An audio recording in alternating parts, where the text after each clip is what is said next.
Hello everyone, very very good morning to all of you. चलिए हम लोग आज के इस वीडियो लेक्चर में वेपर कंप्रेशन रेफ्रिजरेशन सिस्टम के ऊपर में आधारित दूसरे न्यूमेरिकल सवाल को देखेंगे। क्वेश्चन को पहले पढ़िए। एक रेफ्रिजरेटर है। A refrigerator works between temperature limit of -7 degree Celsius and 27 degree Celsius. कोई रेफ्रिजरेटर है जिसमें कोई रेफ्रिजरेंट होगा जो दो टेम्परेचर लिमिट है, एक -7 डिग्री सेल्सियस और 27 डिग्री सेल्सियस, जिस पर वर्क कर रहा है। अब देखो इस सवाल में तुम लोग गौर करोगे तो रेफ्रिजरेंट कौन सा ये नहीं दिया हुआ है। तो जब रेफ्रिजरेंट गिवन नहीं होता है तो आप रेफ्रिजरेंट टेबल से इन दोनों टेम्परेचर लिमिट पर HF का वैल्यू, HFG का वैल्यू, SF का वैल्यू ये सब कैलकुलेट नहीं कर सकते। तो उस समय प्रश्न में आपको डेटा टेबल गिवन रहेगा कि 27 डिग्री सेल्सियस पर HF का वैल्यू, HFG का वैल्यू, SF का वैल्यू या SG का वैल्यू रिक्वायर्ड होगा, जरूरत पड़ेगा। -7 डिग्री सेल्सियस पर HF का वैल्यू, HFG का वैल्यू, SF का वैल्यू, SG का वैल्यू क्या होगा, वो ये गिवन रहेगा। हाँ, अगर रेफ्रिजरेंट का नाम दिया रहता है तो उस समय आपको रेफ्रिजरेंट टेबल की सहायता से इन दोनों टेम्परेचर लिमिट पर इन सारे वैल्यू को फाइंड आउट करना पड़ता है।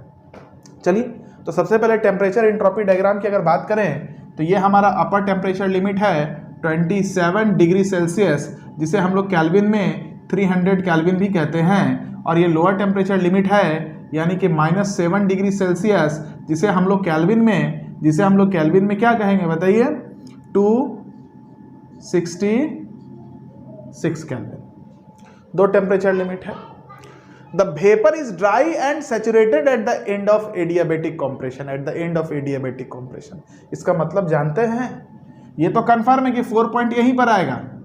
3 पॉइंट जो होगा ये भी अपने सैचुरेशन कर पर आएगा, क्योंकि 3 पॉइंट ही आपका eight the end of adiabatic compression होता है। क्लियर है? आ रहा है मेरा बात समझ में? अगर vapour eight the end of compression के बारे में कोई चर्चा नहीं है तब तो ये हम मान के चलेंगे कि मेरा जो वेपर होगा वो वेट होगा, ये कर्व के अंदर आ जाएगा। चलिए 4 हो गया, 3 हो गया। दिस इज पॉइंट 1, 4 से 1 थ्रोटलिंग प्रोसेस है। यहां से परपेंडिकुलर लाइन ड्रॉ कीजिए 3 से, 1 से हॉरिजॉन्टल लाइन, 3 से वर्टिकल लाइन, जहां कटता है वो हो जाता है 2, क्योंकि 2 से 3 आइसेंट्रोपिक प्रोसेस होता है। This is your temperature entropy diagram. Clear my dear student? सबसे पहला काम क्या होता है?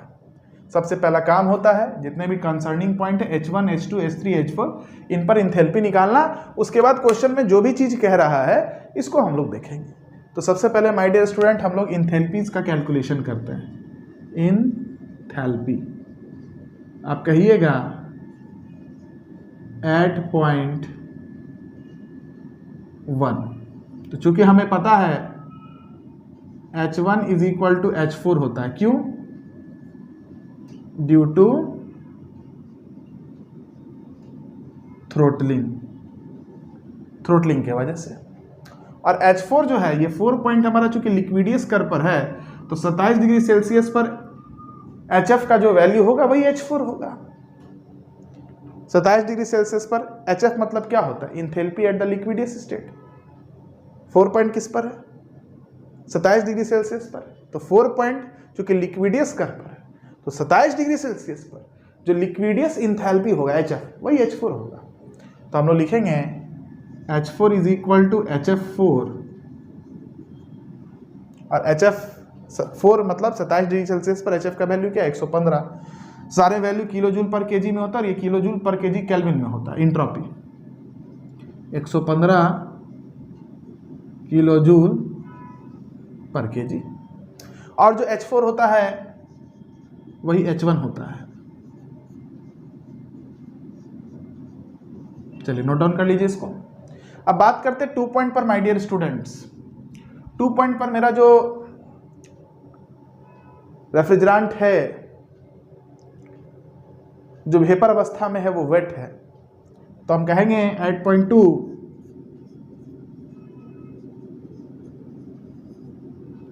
H2 is equal to HF2 plus X2 HFG2। अब ये बताइए मेरे को 2 पॉइंट कितने डिग्री सेल्सियस पर है?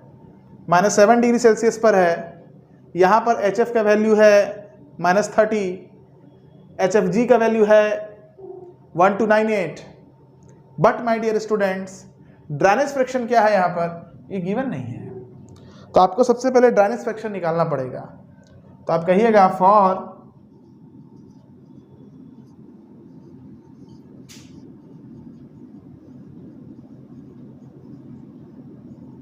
ड्राइनेज फ्रैक्शन।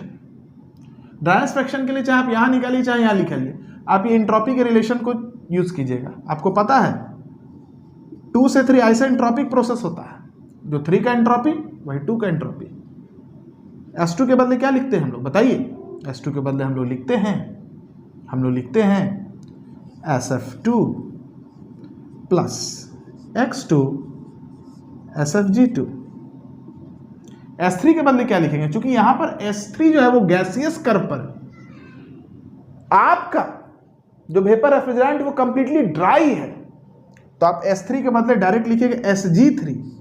SG3 मतलब क्या होता है, SG3 मतलब होता है 3 पॉइंट पर गैसियस स्टेट में एंट्रोपी का वैल्यू। 3 पॉइंट, चूंकि मेरा गैसियस स्टेट में गैसियस कर्व पर है, इसलिए 3 पॉइंट यानी कि 27 डिग्री सेल्सियस पर गैसियस स्टेट में जो एंट्रोपी होगा वही S3 का वैल्यू होगा। वेपर यहां वेट नहीं है कि आप S3 बराबर SF3 plus X3 SFG3 use कीजिएगा। क्लियर है माय डियर स्टूडेंट्स। तो हम लोग लिखते हैं SF2 मतलब 2 पॉइंट पर, 2 पॉइंट यानी कि -7 डिग्री सेल्सियस पर SF का वैल्यू -0.108। X2 आपको निकालना है। SFG2 2 पॉइंट पर, SFG को हम कह सकते हैं SG माइनस SF, याद रखिएगा।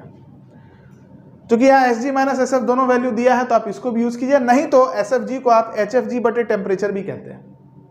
आप HFG बटे टेम्परेचर कर लीजिए या SG माइनस SF बटे SG माइनस SF कीजिए, दोनों से एक ही वैल्यू आएगा। तो आपको जो अच्छा लगे वो कीजिए, लेकिन मेरा हैबिट ये है कि हम SFG2 को HFG2 बाई टेम्परेचर कहते हैं, और 2 पॉइंट पर HFG का वैल्यू है 1298 divided by temperature -7 degree Celsius है, यानी कि 266 kelvin.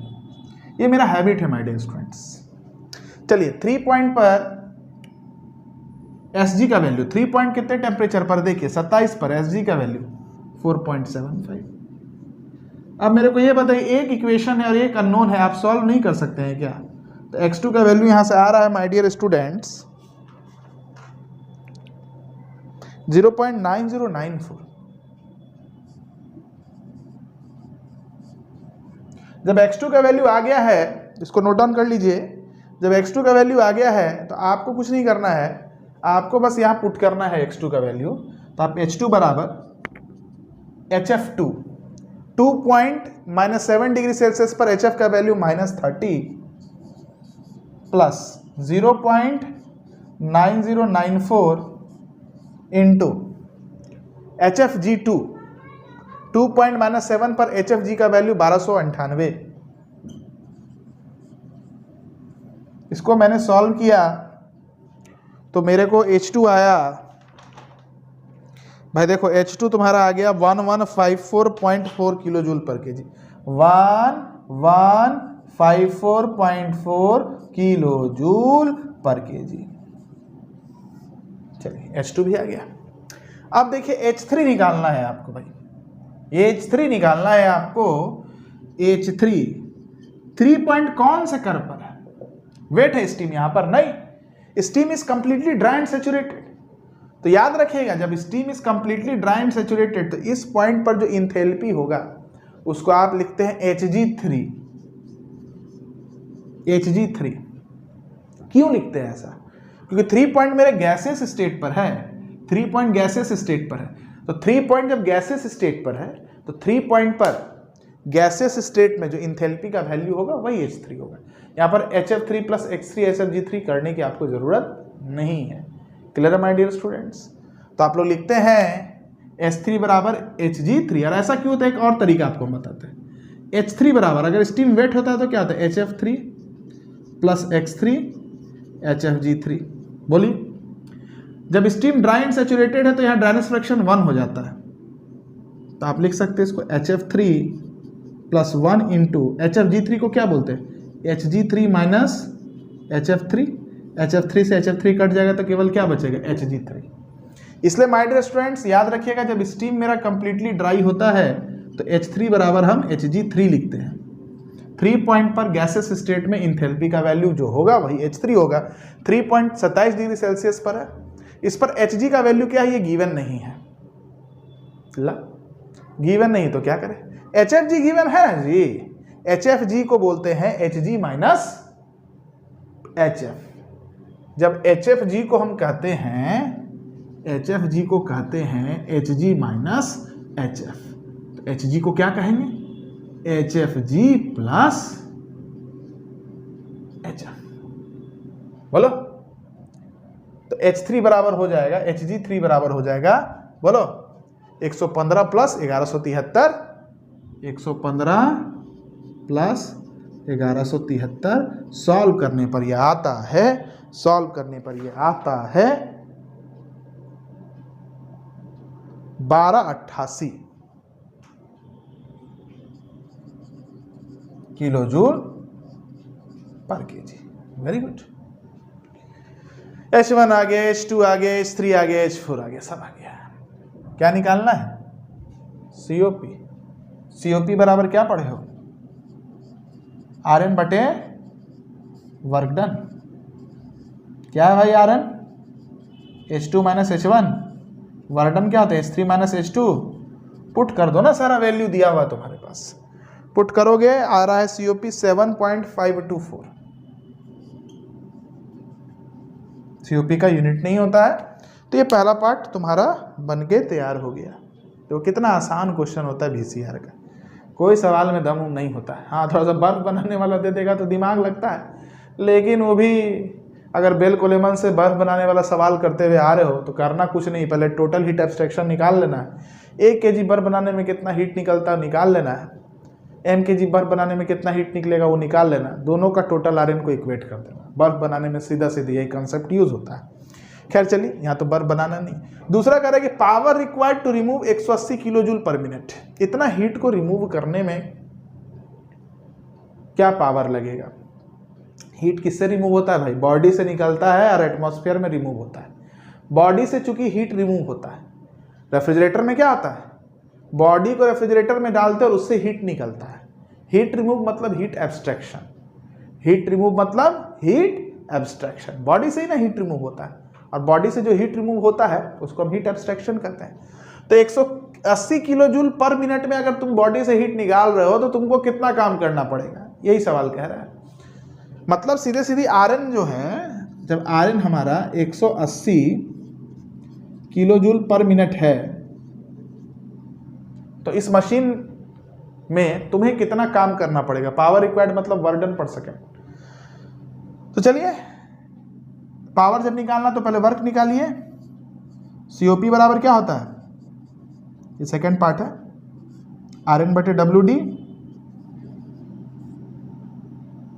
COP 180 kilo joule per minute, और COP है 7.524। ठीक है ना। चलो अब ध्यान दो, यहाँ पर ध्यान दे दीजिएगा। यहाँ पर वर्क डन बराबर Rn बटे COP 132, ये हो जाएगा 7.524। ये जो वर्क आएगा तुम्हारा, ये किलो जूल पर मिनट में आएगा, लेकिन पावर क्या होता है, वर्क डन पर सेकेंड। तो पर सेकेंड में क्या होगा, तो क्या कर दे, 60 से इधर नीचे गुना कर दीजिए, 180 बटे 7.524 गुने 60, ये आपका किलोवाट में आ जाएगा। सॉल्व करके आंसर लिख देते हैं, आंसर लिख लेना भाई जो भी होगा आंसर। तो चलो, ये एक सवाल हो गया सेकंड केस का। अब थर्ड केस हम लोग देखेंगे। यहाँ पर जब आपका vapour refrigerant at the end of compression बिल्कुल सुपर हीटेड हो जाता है। तब तक के लिए keep watching us, keep learning our content. जय मैकेनिकल।